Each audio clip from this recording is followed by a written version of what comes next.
minister. Necker's daughter, the infamous Madame de Staël, would later run one of Shelburne's most important Parisian salons. Although Necker had failed in repeated efforts to block France from allying with the Americans during the American Revolution, he did succeed in presiding over the depletion of the French treasury and the collapse of the French credit system, greatly aided by the free trade agreements between England and France.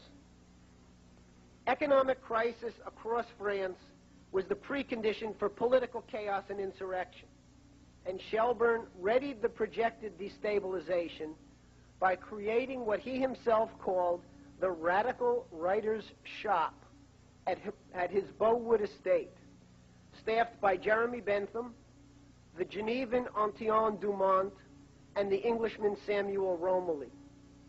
Speeches were prepared by Bentham, translated and transported by diplomatic pouch and other means to Paris, where leaders of the Jacobin terror, Marat, Danton, Robespierre, delivered the fiery oratories.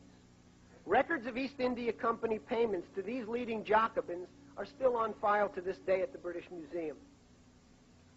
So taken up with the events in France was Bentham that on the 25th of November, 1791, he wrote to National Assemblyman J.P. Garon, offering to move to Paris to take charge of the penal system.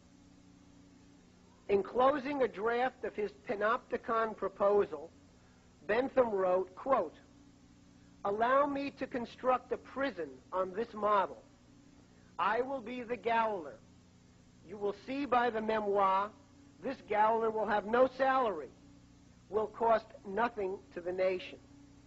The more I reflect, the more it appears to me that the execution of the project should be in the hands of the inventor."